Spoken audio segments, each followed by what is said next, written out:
Ertu á leið heim úr vinnu? Stilltu á FM 89,1. Komið sæl og blessuð og hjertilega velkomin aftur að Rauðaborðinu. Ég heiti Marja Lilja og hjá mér eru góðir gestir að ræða fréttir úr löndum sósíalismans. Þetta Kristbjörg Eva Andersen Ramos og Eyjólfur B. Eyvindarsson. Verið velkomin. Takk. Sæl.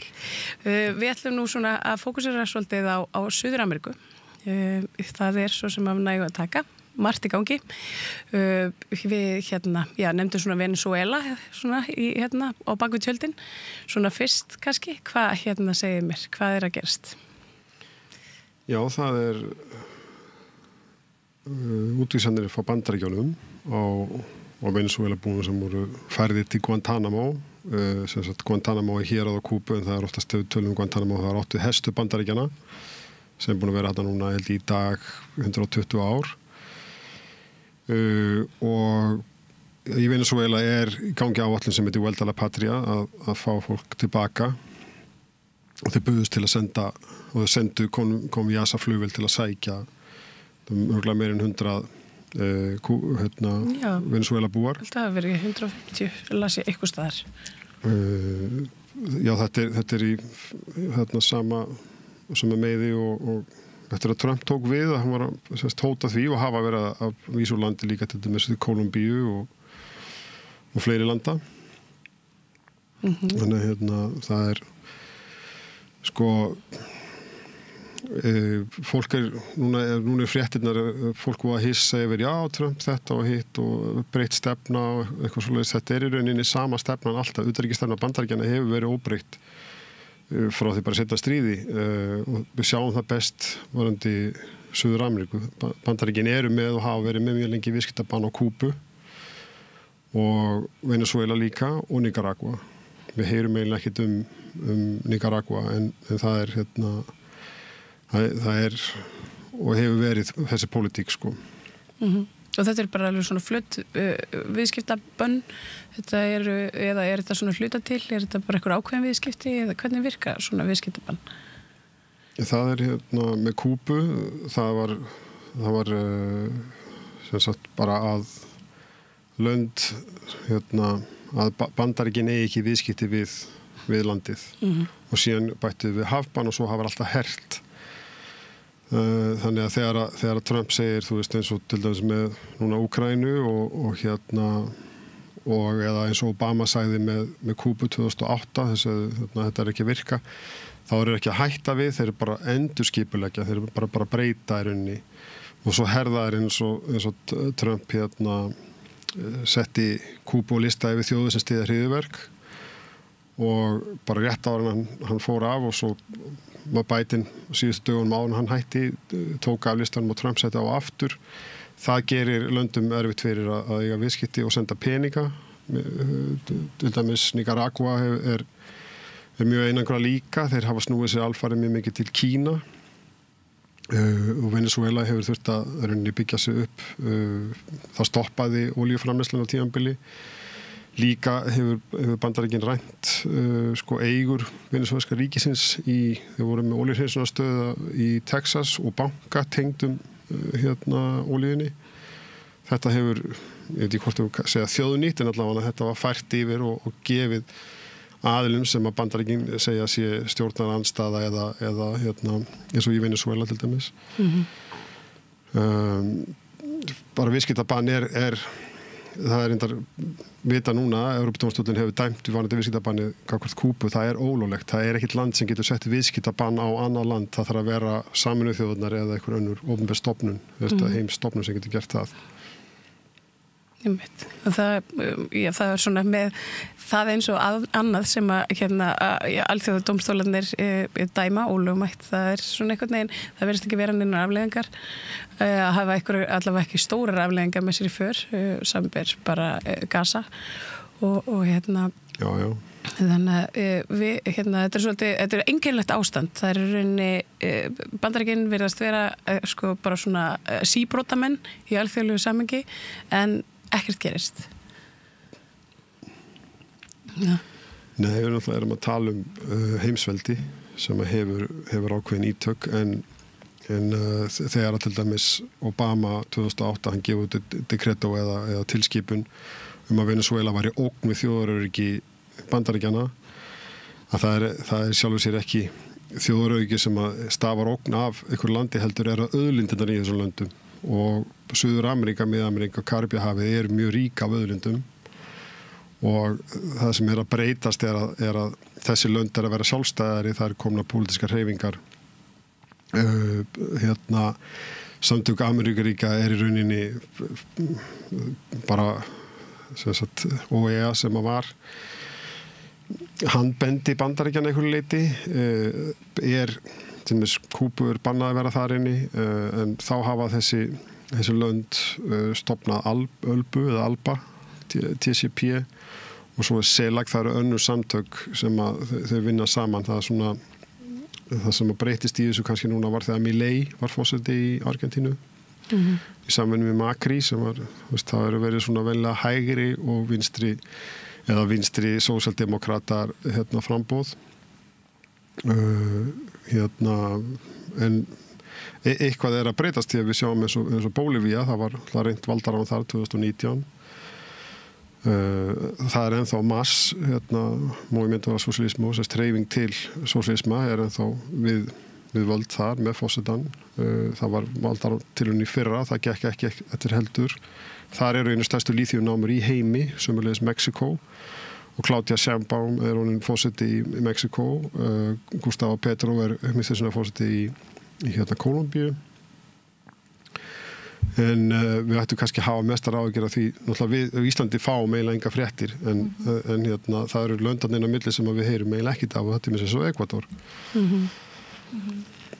Það er líka bara mikilvægt að það sé að við getum komið því á framfæri að Bandaríkin hefur ótrúlega lengi skipt sér af Suður-Ameríku bara þannig Suður-Ameríka bara að afskipt sem Bandaríkjanna hefur svolítið litað okkar sögu bara þegar þau þurfa að koma að stela okkar auðlindum að skipta sér af bara hvernig við byggjum upp landið okkar þannig það er rosalega sorglegt að segja hvað Bandaríkin hefur stór áhrif á bara hvernig Suður-Ameríka hefur orðið og hvernig það er í dag vegna þess að eins og Egil segir að við erum stútfulla af auðlindum og það sem Bandaríkin er að reyna að taka yfir en Suður-Ameríka er samt ekki bara það sem Bandaríkin hefur litað okkur sem við erum svo miklu meira en það að við erum svo rík af auðlindum við höfum svo mikla menningu, sterka menningu alls konar fólk sem hefur bara gengið í gegnum svo ótrúlega margt þetta er bara náttúrulega þessi pólitíska saga er svo ótrúlega stútfull af bara fallegum og erfiðum og sorglegum dæmum sem við heyrum ekkert af bara sigrum og sigratap þetta hún er svo stútfull að bara fullt af fallegum hlutum Svo eru auðvitað löndin í Suður-Ameríku við kannski lítum svolítið á hana sem svona eitt en þau eru rosalega ólík rosalega ólík og bara menningin er rosalega ólík þó að maturinn sé eiginlega mjög góður og eins aðstæðar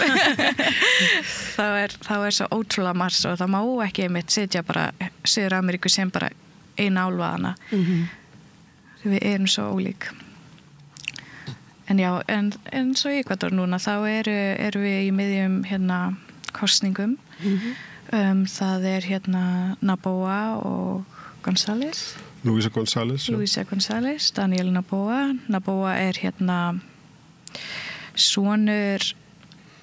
sonur Annars Noboa sem er einn af ríkustu mönnum í Ekvador Já, þannig að þetta er svona hægrið og vinstrið að takast á Já, algjörlega, Noboa er viðskiptamaður og við veitum hvað gerir sig að viðskiptamenn fara inn í pólitík það er þessi hægri nýfrjálshyggjustefna sem vasslast þarna upp og er mitt að gera það núna en Noboa er að klára tímabil sem sagt Lasso sem er fyrrum forseti sem segir af sér og hann er að klára það ár núna og þá er það næsta kjörtímabil sem er núna kosningar 13. apríl. Já, fyrir umferðin er búin. Það mun að einhver sára litlu á González og Noboa og svo er 13. apríl seinni umferðin. Hvað þýðingu hefur það fyrir fólkið í Ekvador ef það verður þessi viðskiptamaður? Þetta eiginlega svolítið svart og hvítt með þau, af því að þetta hægri stefnan eða þetta vinstri stefnan. Ekvador þekkja rosa mikið til hennar González vegna þess að hún var líka í vann meðal annars með Rafael Correa sem fyrir forseti Ekvador sem naut rosalega mikill að vinsæla í Ekvador á sínu tímabili. Þannig þau þekkja til hennar og hennar stefna. Hennar stefna svolítið lík Correa sem vinstri stefna og það sem þau að koma frá Noboa bara rosalega að koma vegna áhrifa Bandaríkjanna. Þetta þessi nýfrjálshyggju stefna þar sem bara hægrið þessu loforðum að allir fá rosa mikinn pening í vasan og verði bara engin fátækt og rosa einhvern veginn svona kósi í þægileg viðskipti. Já, akkurat. Bara ótrúlega falleg loforð sem með ekkert innihald. Og kannski þú spena. Já, þetta lítið lengri saga því að það Rafael Correa og varafósetti Lenín Moreno. Rafael Correa, hann séðu sem vinstri fósetti og í tengslu við Alba og aðra vinstri leiðtoga í Suður-Ameríku og svo Lenín Moreno verður síðan fósetti og hún með treyst til að halda áfram en hann svíkur það og við sjáum það til dæmis eins og í Julian Assange af því að Julian Assange fekk hæli í sendiráð Ekvador í London. Akkurat. En Moreno gefur Lundunum og lögreglunni bara leyfi til að fara í sendiráð og handtaka hann og síðan fara í að fækka ráðuneyti, þeir samin öll ráðuneyti, félagsráðuneyti og mennta og svona fram í bara eitt sem heitir bara innanríkisráðuneytið. Korea, þeir voru búin að láta loka bandarískri herstöð sem var Ekvador mjög ríkt af góðmálmum og öðru í námu og annað og Lenín Moreno sem sagt snýr þessu við, fer að halla sér meira til Bandaríkjanna og síðan kosningar fyrir 2 árum og þá var frambjóðandi sem var bara tekin að lífi sem Fernando Vicencio og fjölmiðlar í Ekvador kenna vinstri eins og González það Noboa verður fósetti til að klára þetta tímabil og svo var ekki Roberto Glass sem var að fósetti sem flúði og fekk hæli í sendiráði Mexíkó. Það sem við erum að tala það að sjá þetta á Grayson til dæmis á YouTube. Þeir gerum mjög góð innslög þetta fyrir ári síðan, tæpa ári síðan. Það sem að þetta ekki þekkt af því að sendiráði njóta fríhelgi en sem sagt þeir fara inn herrlögreglan og taka hennar varafóseta sem hafði verið í fangelsi og komst út og brjóta þá alþjóðalögum og ein kenning sem að Grayson kemur með þeirra að þeir hefði aldrei gert þetta nema því þeir hafi stuðning Bandaríkjanna. Bandaríkin eru með stjórnstöðvar eða eins og það heitir í Suður-Ameríku Commando Sur, suður stjórn í rauninni og það kom nýr það Laura Richardson sem að talaði um þetta fyrir þegar Noboa var orðinn fósetti að þetta sé mjög mikilvægt og þannig að það sem mann sýnist að þeir eru ná fótfestu aftur, þessi herstöð opnuð aftur, þeir segja upp viðskiptum við Mexíkó á alls konar hráefnum til þess að vinna, til að halda námuvinnslu áfram. Þannig að það fari í gang mótmæli frumbyggja og námumörkamanna og þá bara sigað, bara lögreglu á þá og glæpagengi í samvinnu við albönsku mafíu og aðra mafíur að fyrirmynd Sinaloa og glæpa gengja í Mexíkó taka yfir. Þannig að það verður rauninni bara útgöngubanni mest allt síðasta ár og síðan gerast svona hræðilega hlutir eins og það eru 4 ungmenni tala 4 menningin frá Guayaquil sem að hurfu og sáust á eftirlitsmyndavél, þetta var held í október eða nóvember í fyrra táningar voru komið á fótboltaæfingu og Noboa lýsti því yfir að þeir varu þjóðarhetjur strax og svo það sást upptökur af hermönnum að taka þá fjarlæði þá og svo fundust líkamsleifa þeirra við herstöð og svona einhverju fleiri svona atriði sem að ég held að sína fyrst og fremst bara til þess að sá ótta hjá fólkinu. Já, þetta svona hryðjuverk bara í rauninni. Í rauninni, já. Við skulum ekki gleyma því að það annað sem fólk getur flett upp á netinu sem er Plan Condor, hvað á 7. og 7. eða seinna eiginlega 7. og 8. áratugnum í allri Suður-Ameríku þar sem að Bandaríkin og reyndar fleiri ríki, Bretland, Frakkland og önnur koma á herforingjastöðum í Argentínu, Chile, Brasilíu og fleiri stöðum og samhæfðu það til að halda niðri þessum hreyfingum. Þannig að þetta óma svolítið af og sumir hafa kallað þetta sé svona ný útgáfa af þessar Condor-áætlun sem að því að stjórna, sko. Þetta verðist eiginlega alltaf vera svolítið svona samansagan. Þetta svona, þetta sósíalísk ríki sem svona þjónýta sitt hráefni og svo það einhvern veginn svona hægrið sem vofir yfir. Er þetta eitthvað að fara að breytast? Þú veist, er ekki komið þreyta í fólkið í þessum ríkjum? Og kannski bara jafnvel þrá eftir einhverju nýju. Við sjáum það náttúrulega með þá flóttafólk sem hingað er komið frá Venezuela, að það er einmitt fólk sem er að flýja þetta ástand, það virðist. Sósíalisman eins og þið segja mörg. Er þetta svona ykkar tilfinning? Er þetta bara misskilningur reynilega í mér, einhvern veginn svona, eða einföldun? Nei, þessum löndum er ekki gett kleift að vera með sósíalisma eða vera sjálfstæði. Þetta snýst alltaf að vega að sjálfstæði landana. Þannig að með viðskiptaþvingunum og eins og hefur verið í Venezuela bara beinlínis bara strax í COVID, bara 2020 í apríl, þá senda þeir inn hermenn, reyna að gera innrásir í landið, því hefur öll verið hrundið. Þeir eru búin að gefast upp á því sérstaklega í Venezuela. En ég meina auðvitað hefur þetta áhrif og fólk flýr landið sama og hefur verið að gerast með Kúbu til dæmis. Það er náttúrulega eitt í Ekvador að það er rosalega sterk samstæðan í þessum verkalýðshreyfingu og annað. Og það eru komni náttúrulega þessir, eins og ég nefndi upphafi, þessir vinstrisinnuðu forsetar sem að bjóða Bandaríkin byrgin eins og bara Gustavo Petro sagði bara að þeir bara slítu stjórnmálatengslum við Ísrael til dæmis og lýsa yfir stuðning við Palestínu og því þeir þekkja það sjálfur í Kólumbíu. Það eru 7 bandarískar herstöðvar í Kólumbíu og það hafa verið síónistar að þjálfa málaliða og bara dauðasveitir í Kólumbíu. Þannig að það er svona þetta er orðin svo löng saga en hvað er framundan? Þetta er náttúrulega bara heldur áfram. Það er ákveðin barátta með Ekvador til dæmis kemur í ljós náttúrulega með kosningarnar.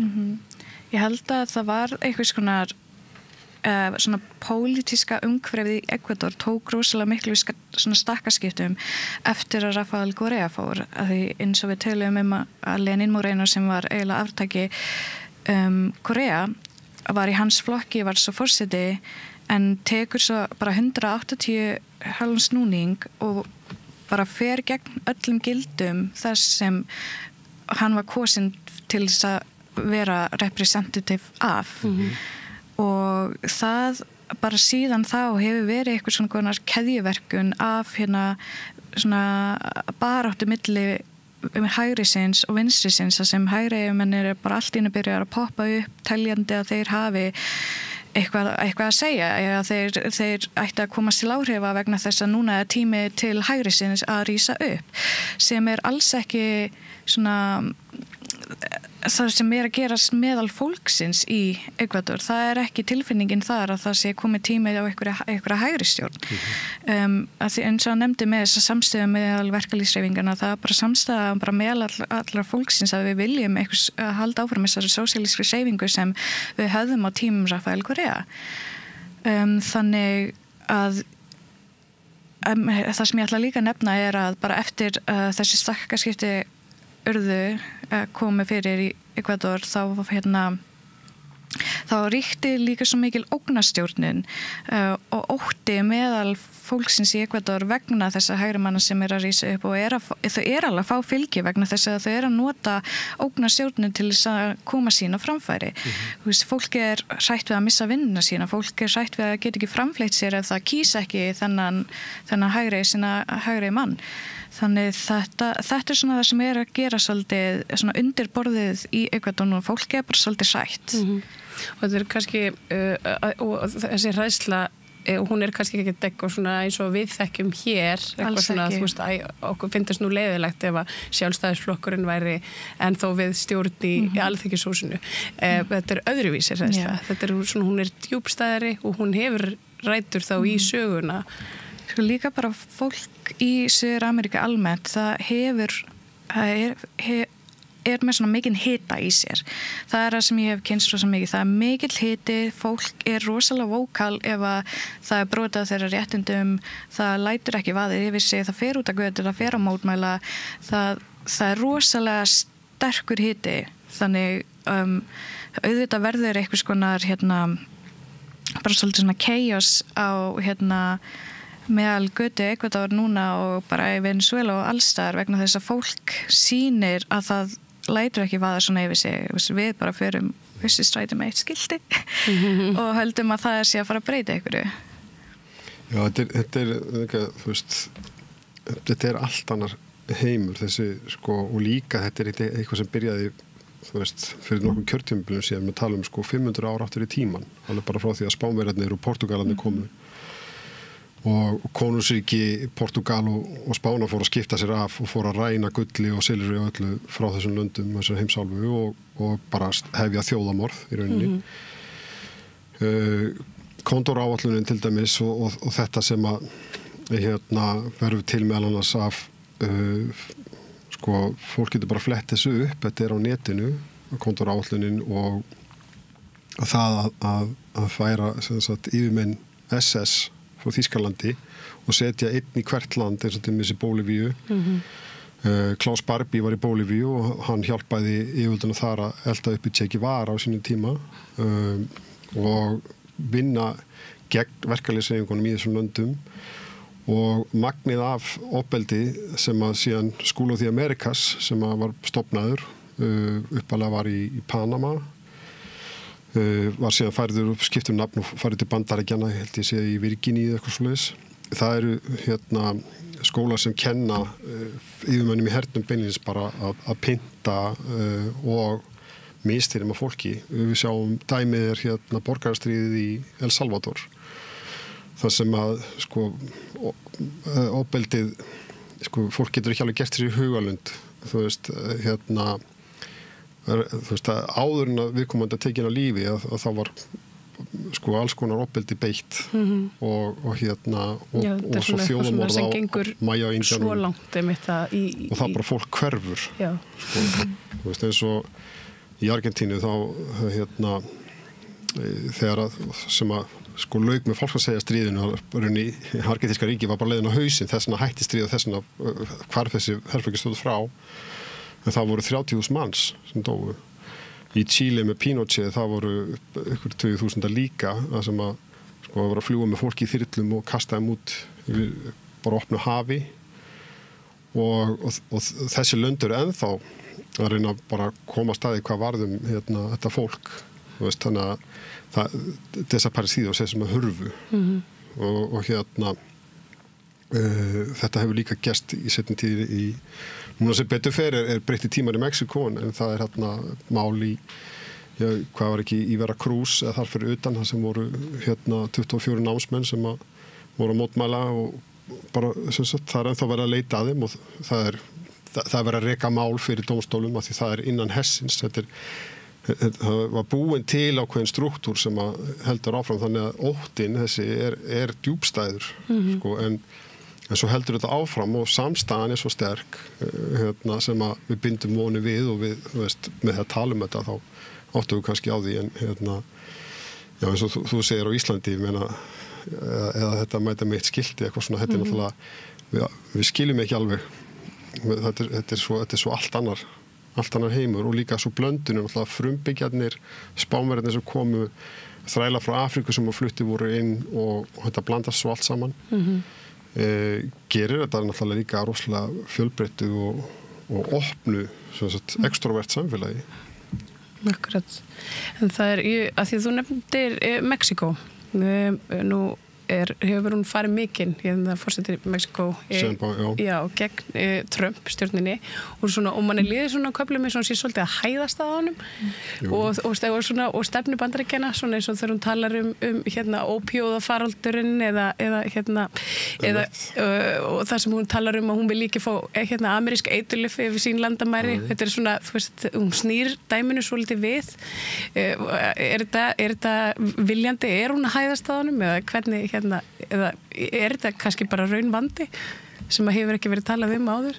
Sko, ég sá hún eins og AMLO, Andrés Manuel López Obrador, sem var undan henni forseti Mexíkó, eru alltaf verið með blaðamannafund alltaf einu sinni í viku og eins og Maduro líka í Venezuela, það sem að nefna þetta og hún talaði að Trump hafi haft samband við hana.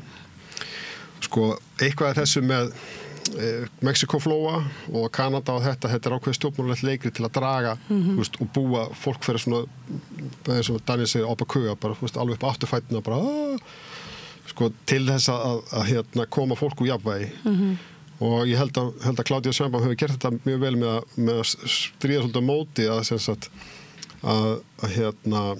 að breyta nafninu á Ameríku í sko Mexicana veist, og hljóma vel svona bonita nú veist, og að því að Mexíkó náttúrulega sko Kalifornía, Texas og Nýja Mexíkó, þetta var all hluti af Mexíkó þetta er miklu stærra og maður veit að ef maður hefur farið það svæði að það er bara allt annar kúltúr heldur en í restinu Bandaríkjunum það er mexíkoskur kúltúr. Nöfnin eru ennþá bara með mexíkosku nöfnin, Los Angeles og fleiri. Já, þetta er það er að finna eins og ég fór til Chile á einu stað, þar var sko eins og í Kaliforníu, þar er Los Angeles, San Diego, Santa Barbara. Ég fór í 2000 manna smábæ sem er Los Angeles. Þetta er náttúrulega kaþólikarnir komu að gefa þessu öllun upp, þannig að það er að finna eins og Santiago de Compostela á Spáni, Santiago de Cuba, Santiago de Chile. Og Claudia, hún nefndi þetta einmitt með að Trump hafi samband við hann og var miklu ágjör af þessum fentanyl og opioíða og eitthvað. Hún sagði, akkur er þið ekki með þetta í Mexíkó? Það sagði hann að því að Mexíkó er stórfjölskyldan.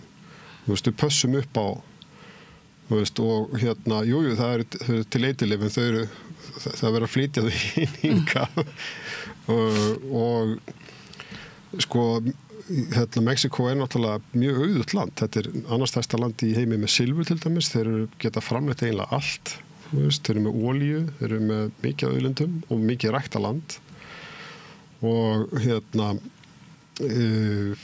sko svolítið og svo þetta með þessar nafngiftir sko. Já, Trump veit að stakka upp á því að breyta Gulf of Mexico í Gulf of America. Mér skilst að Google sé búin að breyta. Það er búið að breyta því. Óeinmitt og þetta var svona ansvarið.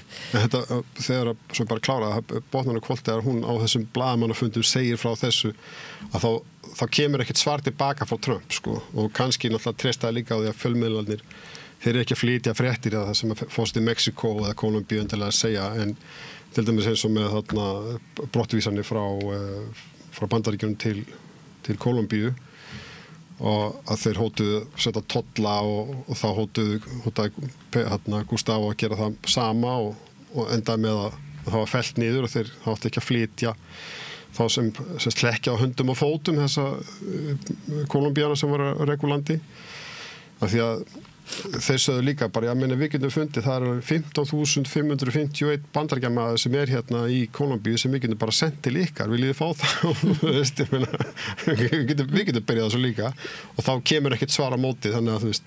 Þetta er svona, er þá verið að spila á fjölmiðla eða þú veist, er í Bandaríkjum þá eru þið viljandi þá að kannski bara þakka þetta samtala því að þetta er bara virkilega áhugaverst, sko. Það kemur illa út fyrir Bandaríkjum, þetta, þú veist, Trump-stjórninu þetta með þessar yfirlýsingar og svo, þú veist, svo geta þeir ekkit, þeir vita þeir vinna það ekki, þú veist, það kemur svona og fórstu Mexiko fyrir að stríða þeim þá þetta lítur ekkert vola vel út en þetta svona eins og við erum að segja og það náttúrulega ástæða fyrir því við erum hérna að flytja ég bara fréttir úr þessum löndum að það að því að það svo mikil vöntun á fregnum úr þessum heimsluta og svona í meginströms fjölmiðlum það bara ekki til hvar ámar að finna fréttir til dæmis fréttastöð sem heitir Telesur sem í Caracas í Venezuela sem að fleiri lönd og Alba styðja og eru voru að senda frá sér núna app líka, fólk getur bara fundið út á símanum sínu Telesur, það á ensku líka og þeir eru með heimasíðu það sem fréttir á spænsku og þeir hafa líka verið með YouTube samantekt á ensku og svo flytjaði fréttir alla sólarhringinn og eru með umræðuþættir og greiningar það helst það sem ég fylgist með svo það Grey Zone, ég veit að Al Jazeera hefur flutt eitthvað en þeir eru svolítið íhaldssamari þegar kemur að Suður-Ameríku bandaríski fjölmiðlar það örugglega ef fólk fylgjast með þeim eða það sem kemur það oft bara mjög einstrengislegt og svona það ekkert fyllt neitt eftir þannig að það helst þessi miðlar Telesur og Grey Zone Já, sama hér og meðal þess þá það bróðir minn sem minn helsti tengiliður í það sem að gera Suður Ameríku hann fæddist þar og uppalinn þar, býr hérna á Íslandi kom hérna í viðtal fyrir mögulega hálfu ári síðan einmitt að tala kosningarna í Ekvador og hvað var að gerast þar en Já, maður þarf svolítið að leita en fréttirnar eru þarna þær eru bara erfiðara fyrir okkur hérna megin að finna þér það eitt sem að ég bara svona lókum hérna með dettur í hug að því að ég horfi svo mikið á raunveruleika sjónvarpi alveg svona og hér ég við að kenna það í mynd en hérna ég horfi alveg glata sjónvarp það eitt sem ég tekið eftir og það þessar bandarísku seríur sem eru svona þú veist það eru þessar Housewives og það eru hérna Kardashians og allt þetta þau eru farin að leita svona í auknum mæli í eitthvað svona glæsiferðir til Suður-Ameríku einmitt og ég hef verið að velta þessu fyrir mér að því að þetta yfirleitt þetta svona product placement eða það sem verið að selja einhverja pælingu það eitthvað sem borgar fullt af peningu fyrir það því að þetta fyrir dreifingu og svona lúðar eins og ég horfa á þetta og þetta eitthvað svona þetta nýtt þú veist eitthvað svona túristavæðing á Ég myndi að þetta væri 100% túristavæðing, þetta svona ákveðið whitewashing af Suður-Ameríku því þetta eitthvað sem ekkert í boði fyrir fólki í Suður-Ameríku, þetta bara búið fyrir efstu séttina Bandaríki glæsa fólki þar, settir ekkert það sem eðlilegt innan Ekvador til dæmis ef ég nefni það því þekki það betur en annað en Já, ég meit það voru einhverjar húsmæður sem voru í Ekvador, hvort þær voru frá Salt Lake City eða eitthvað. Það eru einmitt og þetta er svona, þú veist, þetta er rosalega svona extravagant, þú veist, þetta er rosalega flottar ferðir, þú veist, blár sjór, hvítar strendur og allt svona, þú veist, eitthvað neginn, þú veist, svona hlaðborð af mat og allt voða fínt, en þetta er kannski, þetta endurspeglar ekki beint raunveruleika fólksins. Bara langt frá því. Já, þetta er eitthvað draumheimur þetta er eins og hún Krispur segir þetta er eins og aðallín kannski er þetta svona birtingamyndin sem að valdastéttin í Bandaríkjunum sér Suður-Ameríku fyrir sér að þau komi hann bara eins og einhver kongar og drottningar og fái bara, þú veist þau eru ekki svona að hugsa hvað er í matinn sko, þú veist, og náttúrulega það er rosalega fallið margir staðir og strendur og þú veist, náttúrulega alls konar sem hægt að upplifa en þeim væri kannski nær, þetta er kannski birtingamyndir men þeir sjá bara þetta í staðin fyrir að segja frá menningunni og það er náttúrulega má ekki því þá gefur það ákveðna vitundum, þú veist, til dæmis Inkana og Mayana og Aztekana og alltaf frumbyggjana og svo náttúrulega bara tónlistin, þú veist, ekki bara, þú veist, náttúrulega það er svo mikið frá Kúbu eins og salsa og cha-cha-cha og svona eins og náttúrulega kumbia, þú veist, og þetta ferðast alla þessa staði og Brasilia sem er alltaf með samba og þú veist eiginlega bara sko mjög sérstakt þetta raunveruleika sjónvarp eða og svo sápuóperur og þetta er eitthvað svona bara afþreyingar svona eitthvað yfirborð þú veist ég held að sko nú hef ég ekki komið til Bandaríkjanna en það er náttúrulega rosalega mikið af fólki frá þú veist allir rómörsku Ameríku þar líka og þau kannski hjálpa til með að færa hluti menninguna þarna inn af því að svo blandast náttúrulega eins og í Bandaríkjunum. Já, þetta 100% myndi ég segja glansmynd vegna þess að fólk sem fer í svona ferðir þar sem allt svo ótrúlega fallegt og flott og extravagant, þau ekki að koma hana til þess að kynnast landinu, kynnast menningu þess land sem þau eru að heimsækja.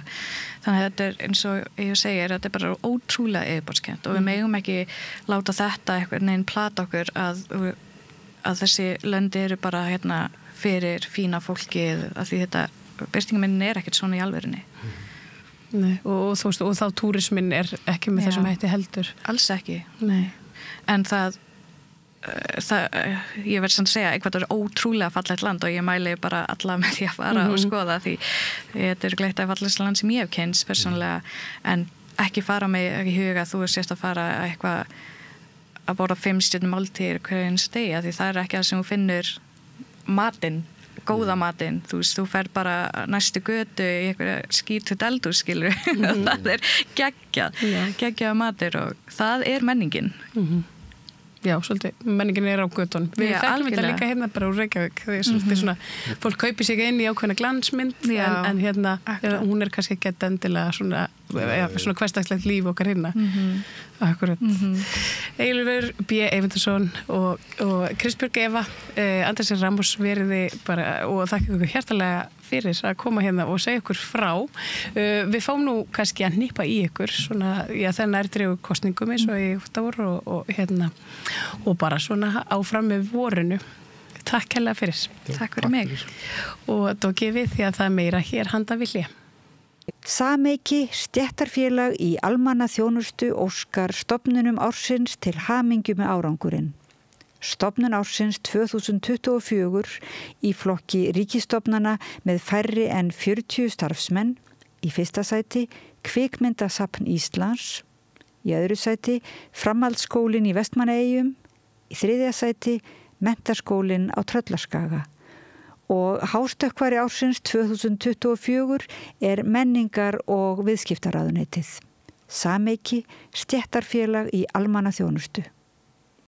Allir þættir samstæðvarinnar eru fáanlegir á öllum helstu hlaðvarpsveitum.